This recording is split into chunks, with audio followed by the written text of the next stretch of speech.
Hello and welcome to another of our British Equestrian podcasts.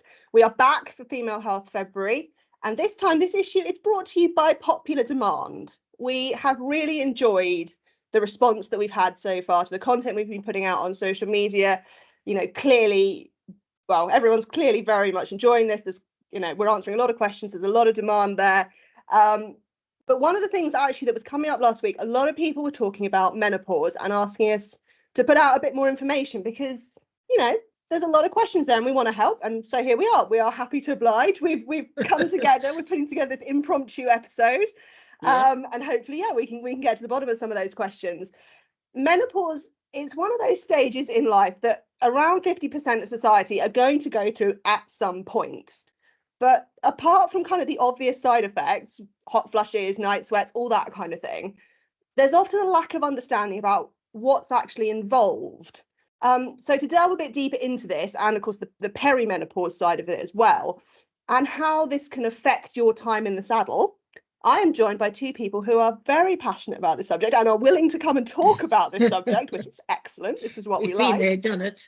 Exactly. So first up, you've already heard from her for Female Health February. She's very much one of the brains behind this whole campaign, is Ash Wallace. She is our world-class programmes athlete health lead and lead human physio based at the UK Sports Institute at Bisham Abbey. Welcome, Ash. Thanks very much, Rachel, and thanks so much for inviting me back. It's a subject I'm definitely very passionate about, so looking forward to having a chat. And joining Ash as well, we've got Mia Pallas-Clark. She is a level 4 show jumping coach and mentor with over 25 years of experience. She's represented Great Britain at the Veteran European Show Jumping Championship and is the trainer for the British Army show jumping team. Welcome, Mia. Thank you, Rachel. Oh my goodness me, 25 years experience, that just says everything about where I am in my life. I am really excited to be able to talk about this topic, so thank you. Thank you both for joining us. I was going to say we're delighted to have you. I'm delighted to have you here. So let's dive straight into this then. And this is probably one I'm throwing to you, Ash. Yep. What actually is the menopause? Is perimenopause? What does this mean? Great question, Rach. So menopause very, very clearly is the definition of menopause is that it starts once your menstrual cycle has stopped for a year. And obviously with that, it brings many physical and mental symptoms. So that's, and we're kind of more familiar with menopause. I think there's less familiarity around perimenopause. And in my opinion, I actually think this stage is probably the phase that absolutely, I think, affects athletes the most and certainly most women, because I think there's a lack of awareness of that phase. And perimenopause may begin at sometimes 4 to 7 years before you actually go into menopause, so before your periods stop. And basically what's happening in that period is the ovaries are gradually beginning to produce less and less estrogen and progesterone hormones. And that is what triggers the symptoms. So without that level of hormonal function, you start to see some of that impact on certainly your night sweats, your sleep. And often we're so aware of some of the bigger, mentioning night sweats, we're often aware of some of those bigger impact, but those subtle changes, often what happens in perimenopause is women become a little bit more anxious, or that little bit of brain fog starts to creep in. And it's, I certainly, up until really recently, we never really spoke about perimenopause. We always just spoke about menopause. And as I say, I think that is probably the phase that affects us more than the actual once you're in menopause. I would absolutely agree. And I'm so pleased, again, like I said, to be able to speak about this because I'm definitely in perimenopause. I don't have night sweats or any bad sleep or anything like that, but the subtle differences that crept up on me were actually began with niggling old injuries, beginning to give me a little bit of jip, and I didn't know where that was coming from. And then the bit of anxiousness, maybe a bit of lack of joy. And you're thinking, I'm so lucky. I do a job. My job is my life, is my love. And you're thinking, I feel really just flat, just glum. Where's my joy? I'm doing absolutely what I love. So it didn't affect me in a really, really anxious way, but I know that it really can for some people. But I think that the big incentive to find out more was the niggling injuries, and understanding how, as your estrogen levels drop, that how it affects so many things. And hallelujah for HRT is all I can say.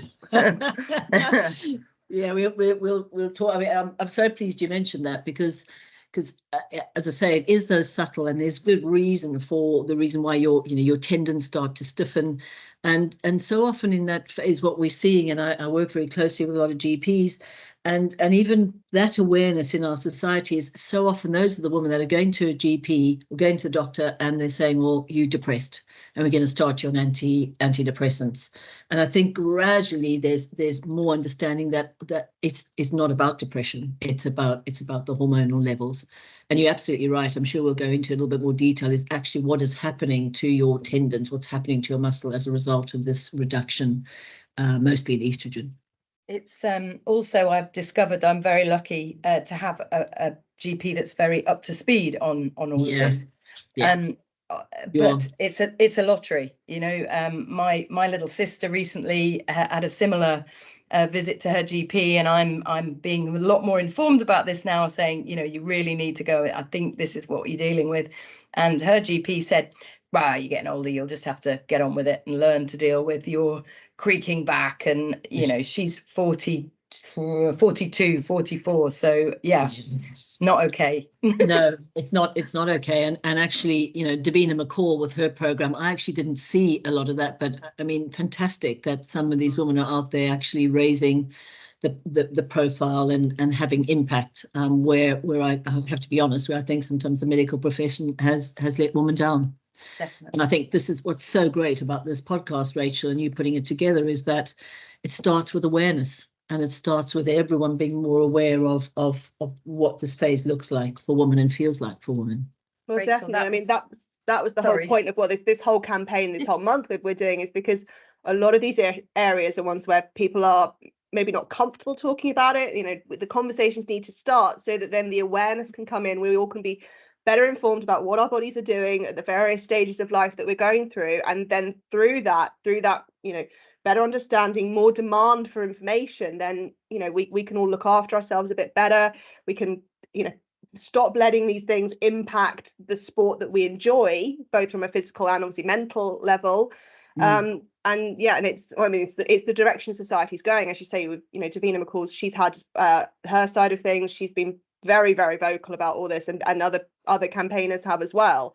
And it's just time to bring equestrian into that conversation, I think.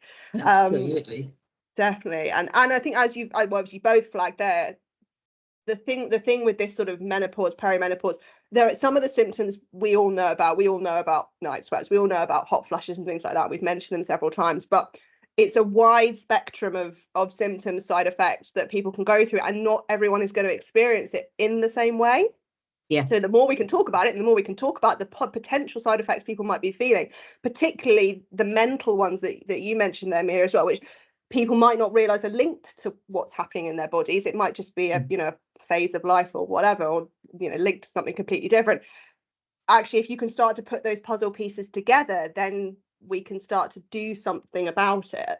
Absolutely. It's I think those mental side effects, they can affect your athletic performance or your competitive performance, and certainly and also your everyday life. One of the worst, and okay, it did not occur in any way to do with my equestrian world, but there was some rage in me sometimes. and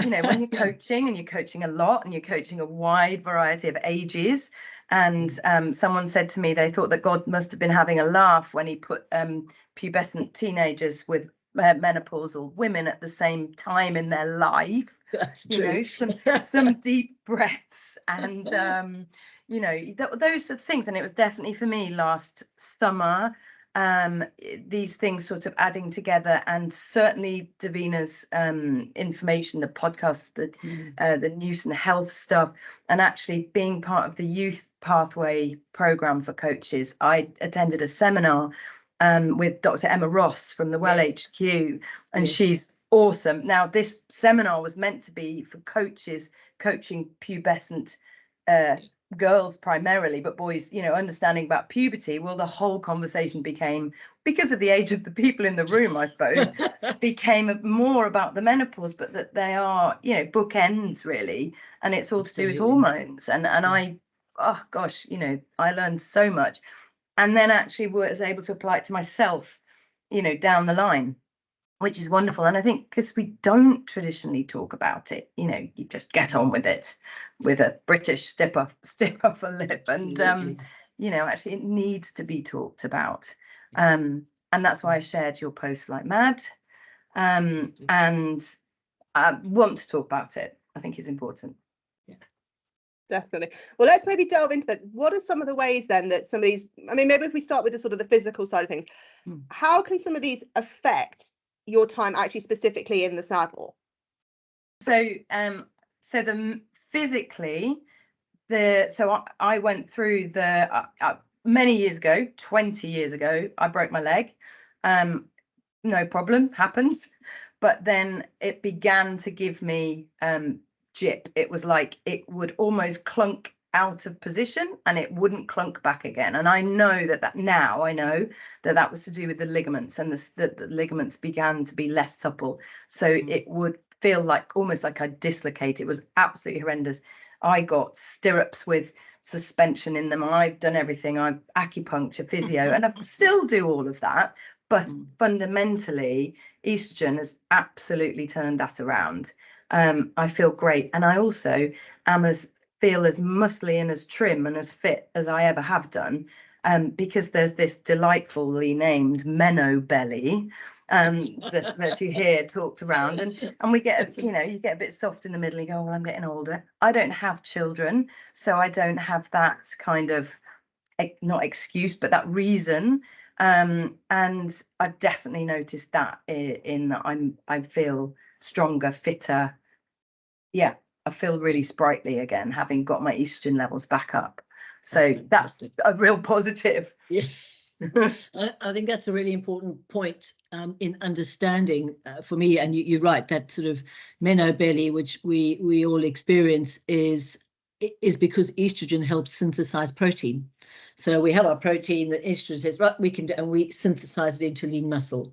And as that declines, and that's why, again, for me, it's about raising this awareness and understanding, is that because what I see a lot of times with female athletes in equestrian and in other sports when they're going in through this phase, particularly perimenopause, is, oh, I've cut down everything, Ash, and I'm hardly eating anything. Yeah. Because and the reason, because that estrogen, and as you say, it is often the only way to address that is to do HRT. But of course, not everyone can take HRT. I certainly can't. It definitely didn't agree with me. So what again, there are many things that we can do that we can help with. And for me, it's about modes of training. Mm-hmm. So I often say that impact, as you say, Rach, in the saddle is any of the riders that I've worked with who are in that phase will tell you that I'm saying you have got to go into the gym. Or if you're not a gym bunny, it's what you're doing at home, and it has to be high intensity, because that high intensity work, that really full on work for 20 seconds, 30 seconds with a long rest period, is what helps that mitochondrial response and helps us process the glucose. So I know I'm bringing a bit of science into it, but I think it's also important for women to understand that, because we all tend to knock ourselves and think, oh my word, I'm getting a little bit of a belly. And if I'm in a dressage and my jacket's not fitting as tight, that's the reason why. But there are some things that you can combat. And certainly your high intensity interval training, I'm absolutely passionate about keeping anyone over 40, 45 doing plyometric work. So we keep that tendon. Those tendons start to change early 40s, late 30s, early 40s, a little bit earlier in men, actually. So we should be doing that tendon stiffness and plyometric work. And then a lot of people say to me, what should I do about resistance? And it's about high load. As high load as you can take, and whether it's you lifting hay bales or whether you're lifting weights, it's so important, because that prevents the loss of that lean muscle mass. And I think my last sort of point with Mia said as well, when we talk about impact on the saddle, is it's about recovery. And as we enter this phase where we might have been, well, I can do 15 hours straight without a break, actually the smarter we are about how we recover means we can train harder. but that balance, that stress and rest recovery ratio, is so important, I think, in this perimenopausal and menopausal stage. That's a really good tip, actually, isn't it? Good to hear, and to know that is helping us, and it's not, you're not being a wimp, or we tend to be a little bit like that. Work harder. We've got to do more. Actually, that rest period is crucial to recover and be able to go again. Yeah. I'd say mentally too. Yeah. As a rider. But for me, the riding's fun. It's all fun, obviously. But when you're coaching, especially for long stretches, the period of time of concentration, again, I've certainly implemented stricter rules on myself around how long I'm in that real concentration phase for everybody's benefit, really. Fantastic. Yeah, no, that's really good. There's a science called chronobiology, which we could do a whole different podcast on. So chrono meaning time, and biology, it's how our cells respond to time, and that's set. There's things called ultradian rhythms and circadian rhythms, and ultradian rhythms basically go in line with our heart rate and our glucose levels throughout the day, and how our brain works, and basically we are optimum around about 90 minutes of work with 20 minutes recovery, and so few of us do that. And actually that's our biology of our system, and I'm really, even more so when we're in this phase, it's understanding that actually, let me go and take that break, let me go and have some nuts, let me refuel with protein. We know there's some really good studies at the moment as well, where one of the top tips I would absolutely give to women in this phase is really reduce your fructose. There's high sugar fruit. Stick to your apples and your berries, and we definitely become less carbohydrate tolerant. So that doesn't mean, and I will quickly caveat this, it doesn't mean a keto diet, but it definitely means, the days, and I reflect on that, when I was a hockey player years ago, I could eat all my pastas and white bread, you name it, and never put on weight. Now I look at a pasta dish, I'm thinking that's going to sit on my tummy. So it's balancing those slow release carbs, those getting your carbs from really good, your sweet potatoes, your brown rice, and that is a known. We, again, because of this estrogen dropping, because of the progesterone dropping, our ability to actually assimilate and process carbs is reduced. So I absolutely think that's a consideration to everyone out there. But do not have carbs. Can I just make that very clear? But it's complex carbs. And avoiding those highly processed foods, and really trying to think to, as we say, the foods you can dig out the ground, pick off a tree, or catch it in some nice high protein. There we go. Everyone is going to be listening to this and having their brown rice and sweet potatoes for dinner straight afterwards, which we are all on board. Yeah, there's some great. I'm sure we'll put this out. Rachel, is some of the real, what we call phytoestrogen foods, which I'm sure we'll come to a little bit later in the podcast. But there are some really clear and research evidence based that actually, if you're snacking on things, grab a handful of almonds, get your soya in those, because those are what we call phytoestrogen. They are high in estrogen and helpful to have in your diet. Yeah, definitely. Well, that was kind of where I was going to take this next, is some of these sort of lifestyle. You just beat me to it, Ash. I'm basically redundant here. Sorry. Do me out of a job. I'll just leave you two to it.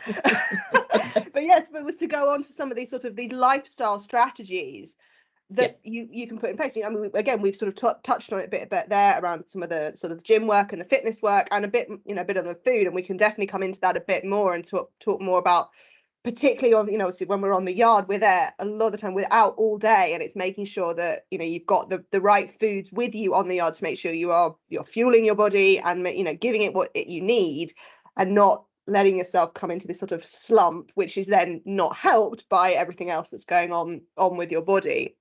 And I guess sleep must be quite important as well. Again, we've touched on it several times. There are some of the side effects, the night sweats, things which can make it much harder to sleep at night. And when we've then also got this necessary recovery period, more so than during the younger years, that must be a very important consideration that people are going to have to take into account.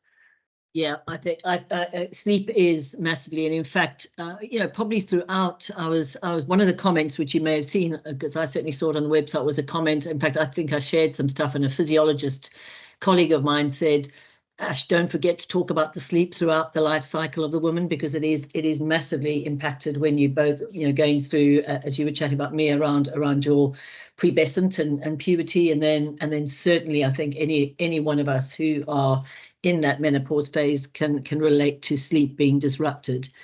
My biggest advice is I'm not big on taking loads of supplements, but we know that magnesium is definitely one of the minerals that is really useful to take. Your melatonin and tryptophan are things that help melatonin. So again, remember I was talking about chronobiology. If we go back to the circadian rhythm, as the lighter, as things get darker, melatonin starts to get released, and melatonin releases in our body as our body temperature starts to cool. So as we get ready for bed, generally our temperatures of our body starts to cool. It's why we always advise sleeping in a cool room to match. If you sleep in a warm room, then your body never cools down, and therefore the melatonin never gets released.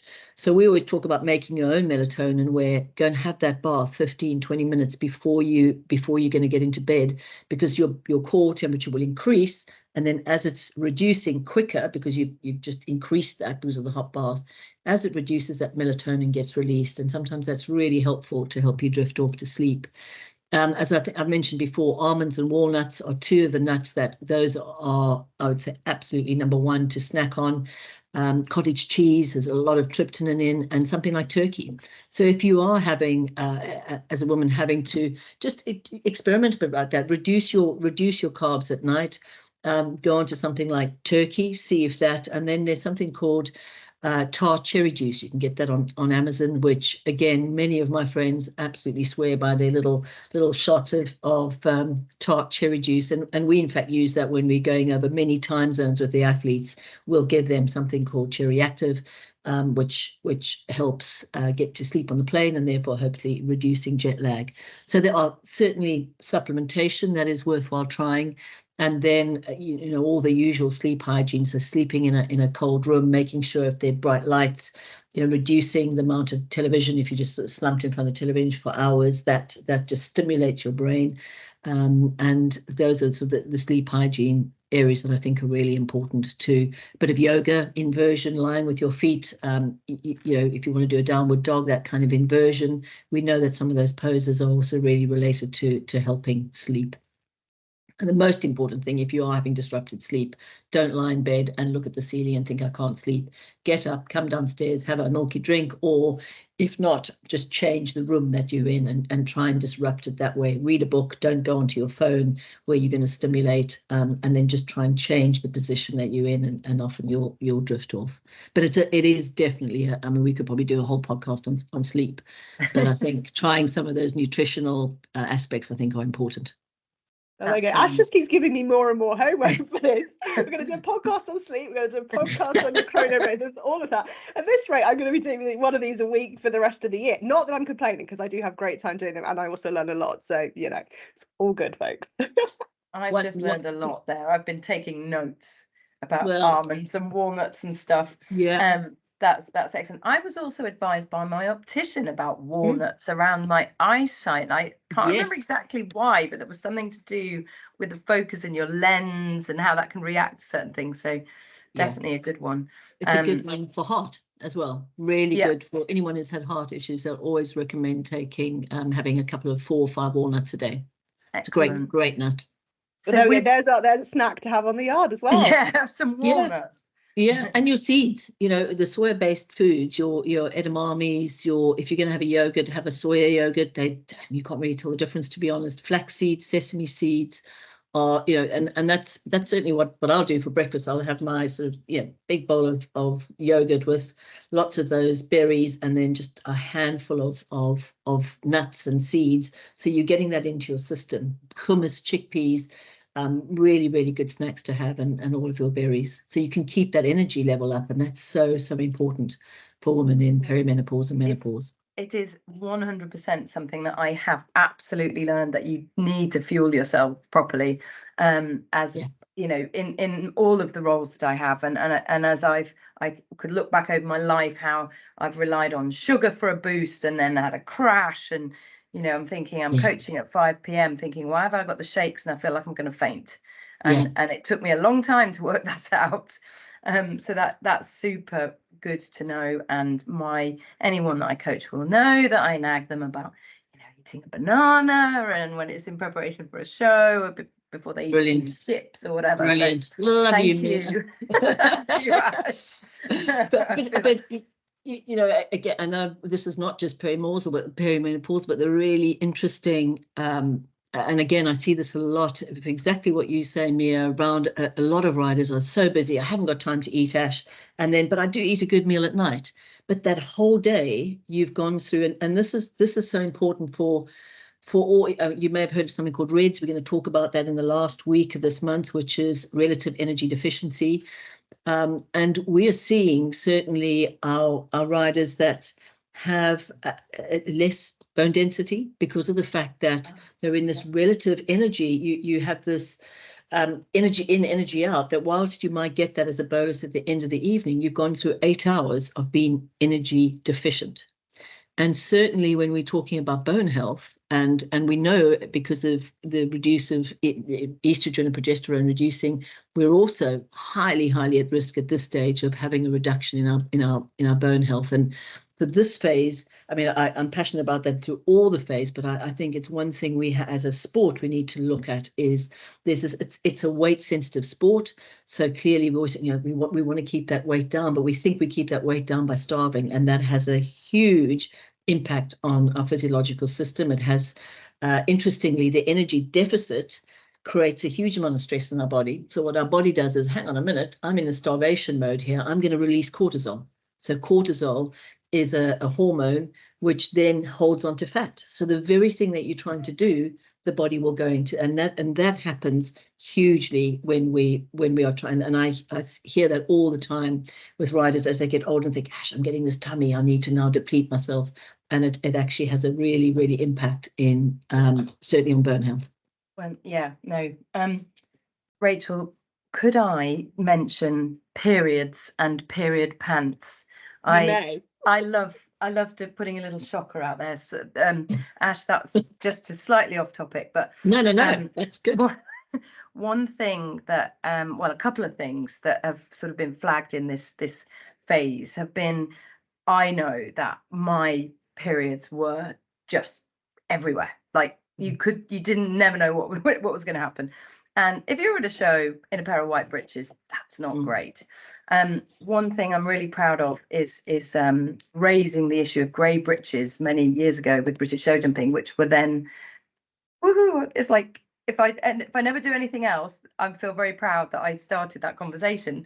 And we can now ride in darker colours, which for so many reasons I feel is a good thing.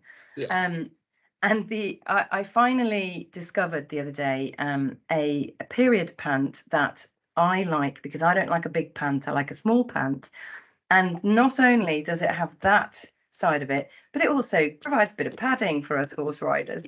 I literally posted on Facebook the other day, half of my family / husband / people that I know were cringing in a hole going, oh my God, she's doing it again. Doing this, yeah. Exactly. Oh my God. But the conversation that was prompted was brilliant around what size pants people wear, obviously, but also, how everybody felt about that and how they managed it. And, thanks for talking about it. So I just think we need to talk about these things more.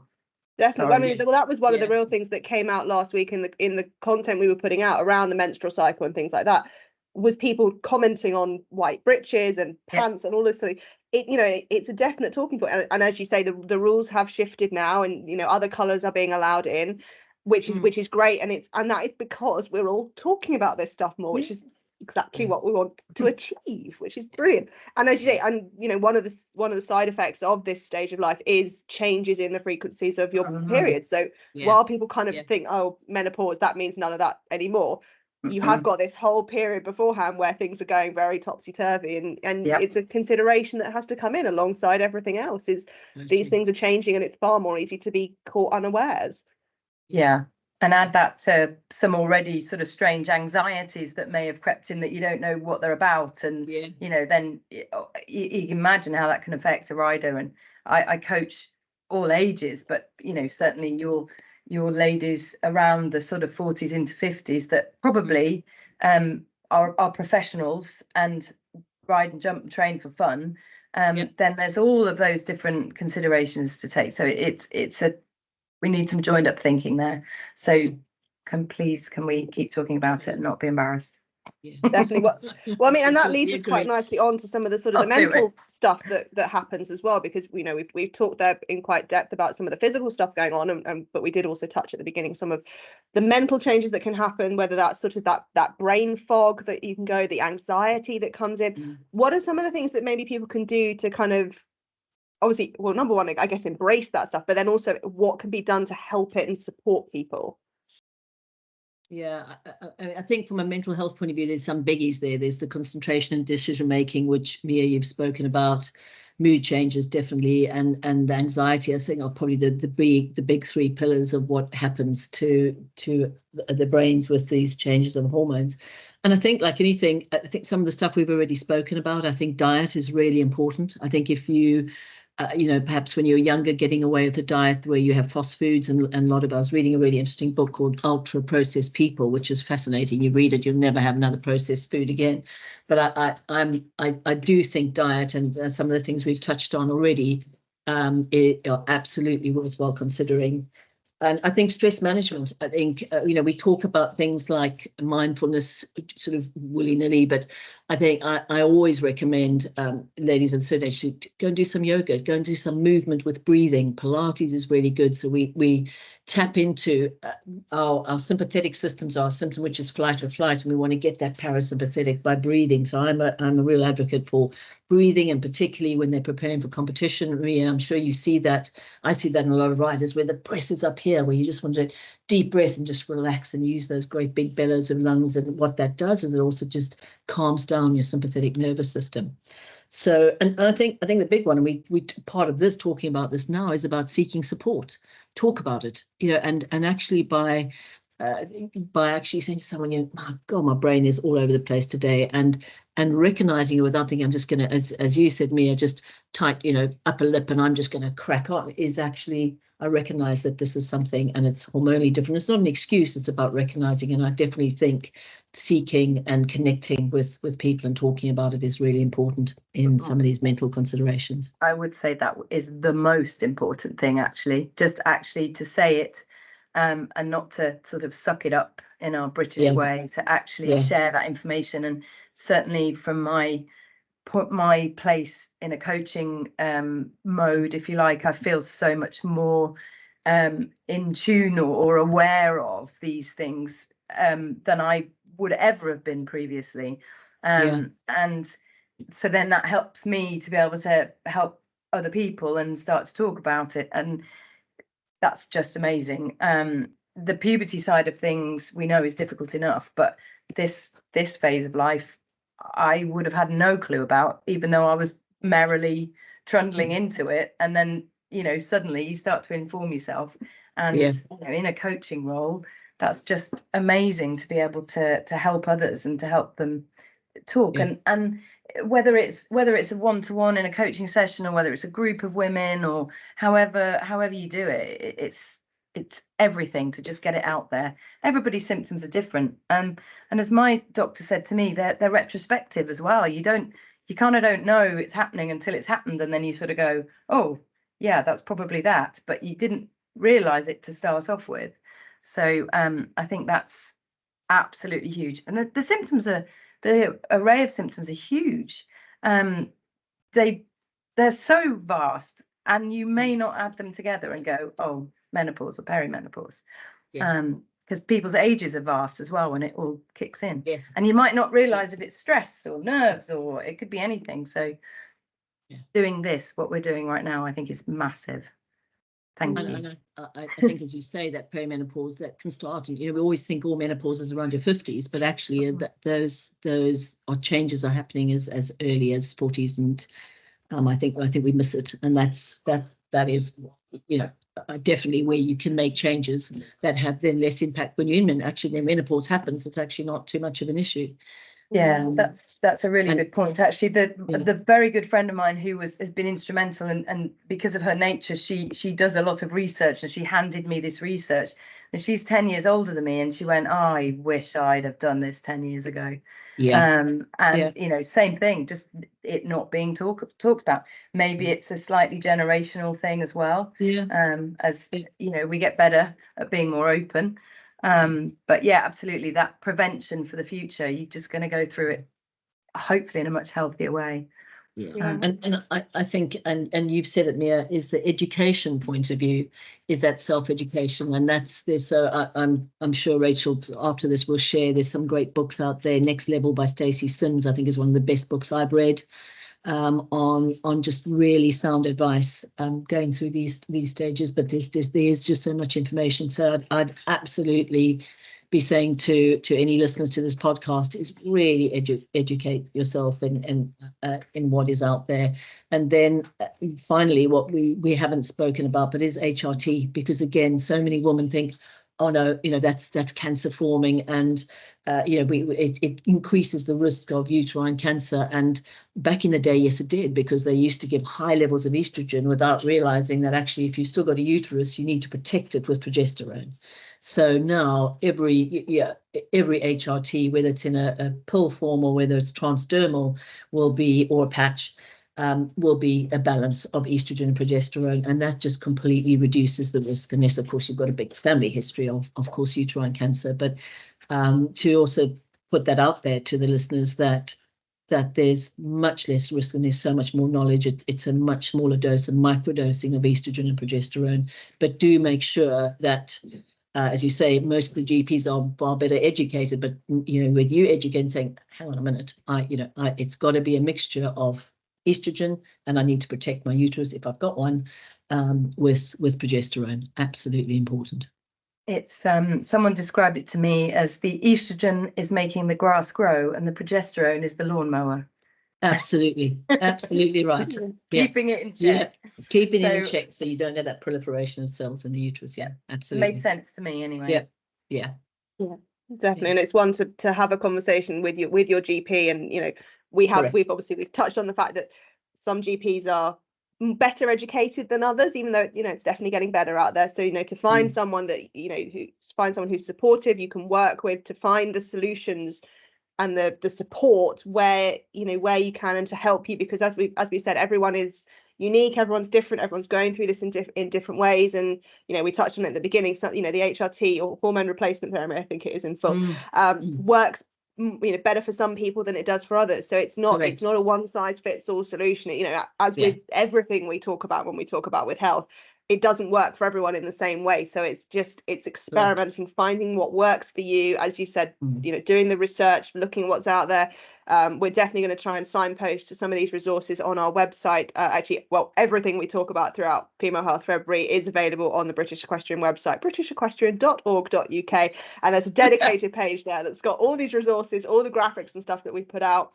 All the podcasts are there as well. So if you've missed anything this month, either, you know, what's come and what is still to come, make sure you check out that website, and you know, say, read, educate, make that the start of your educational journey. And once you've, you know, taken advantage of what's out there, the world is your oyster. There's still plenty more out there. So just make sure that you're, you know, checking out reputable sources and finding what works for you, I think, is the key that we've taken away from today. I think we're coming to the end of the conversation, but is there anything else anyone would like to flag at this point? Anything that we might have missed? Any take-home messages that anyone would like to leave with our listeners? Just talk. Just as a coach, I coach develop. I work with other coaches. I obviously work with riders. I'd like us to be better at talking and sharing information. And yeah, this is a great place to start. If I can nurture and develop that more, that will be something I'm very happy about, and I will continue to do so. And definitely, Ash, having learned a little bit more about the time management today, again, that's something we can build into our coach development, where we're saying, guys, actually, it's not big and clever to be stood in the arena for 12 hours straight. You might think you're doing great because you're working non-stop, but actually be smarter about it. So that's really landed with me, I think, as well. Good. Yeah, Good. thank you. I think pleasure. I think for me it is, so often we think of, and I've had these conversations with riders where, oh, this is, my career coming to an end, or this is the menopause means I'm this, I'm not as good as this. And actually, no, by some of the things that we've spoken about, by managing your inflammatory process, by making sure you're as strong as you can be, this can be massively empowering. We're all at stages of our lives where, we should be wiser. We've learned, and it's not about, for me, it's about empowering and enabling, and actually if we pay attention to all the things that we've spoken about, particularly some of those lifestyle choices, you can actually empower yourself, and that just helps for me. I'm really interested in that sustaining of health, but also sustaining of your performance when you're going out there. And we should embrace that. It's not, I'm just going to sit and my life is starting to change. But you need to make some changes. You absolutely do, and understand what it is that you need to do. That is a great point as well. But that I just also would like to mention, I've done one of the best things of my entire life as a 50-year-old woman, and that's ride for Great Britain. Brilliant. And I Brilliant. don't Congratulations. Thank you. Fantastic. But I don't think I would have handled that in the same way, not knowing what I know now. So I was that's a real plus to a bit of age and wisdom and experience. Totally. But to continue to educate and empower ourselves and others, and as we know, horses are good for the soul. Yes. I hope I fall off one when to die. I don't want to never ever not ride. Do you know what I mean? So it's great for us. It is great for our mental health. They are amazing creatures, and at the end of the day, that's why we're here. I would imagine. Absolutely right. From some point. Absolutely right. Yeah. So definitely. It's a phase to be embraced, I think. Totally. Yeah. But not agree more. Definitely. And I think that's the key thing with the question sport is it's so special because you can do it from those very, very early years that we talked about all the way through this stage of life and well beyond, and and have that enjoyment as well. And obviously our bodies change, our minds change, it's a roller coaster out there, but if we can just keep that enjoyment, that love of the horse, that enjoyment of the sport, we're on to a winner, guys. I think that's all we can ask for at the end of the day. Well, into our not even peri and menopause, but post-menopause, because we haven't even spoken about post-menopause. Post-menopause means supposedly the symptoms stop and you head on off. But yes, that is for me the aim, is you do all of that right in that perimenopause, menopause phase. Then it's just you move on and continue riding well into your old age, whatever that might be for individuals. Yes, that'll be me. Winch me on and winch me too. On. I'll be jogging around somewhere, albeit very slowly. Still running. Oh, there we go. Well, thank you very much both for joining me. Thank you to Mia and to Ash. We've had a very, very enjoyable conversation. Again, I've learned a lot. I know Mia's been sitting there with her pencil and pen, writing everything down. Ash has been educating us all with her wisdom. It's been absolutely brilliant. I hope everyone at home who's been listening to this has also enjoyed this, also got plenty to take away with them. As I say, make sure you check out all the resources that are on the website. We're going to signpost some external stuff that's has been mentioned here and some other ones as well. And there's the stuff up there already from last week, all the stuff on menstrual cycle. There's a bit of menopause on there already. There will be plenty more. We've got loads more coming up for Female Health February. We've got stuff coming together on breast health, bra fit. That's what's coming up next. Yes, very good, very important. Exactly. Make sure you stay tuned for that. Make sure you listen to everything else we've got coming up. If you've missed any of the podcasts, as I say, they're on the website, or you can find them on wherever it is that you found your podcast, wherever it is that you found this particular episode. And we hope that you will join us soon. Make sure that you keep commenting on social media, sharing our posts, telling us what you're enjoying, what else also you'd like to know as well, because that's how this podcast came about. People asked for it and we give the people what they want. So make sure if there's anything else female health related that you want to find out about, just tell us, and if we can, we will. So thank you very much everyone, and we hope to see you soon.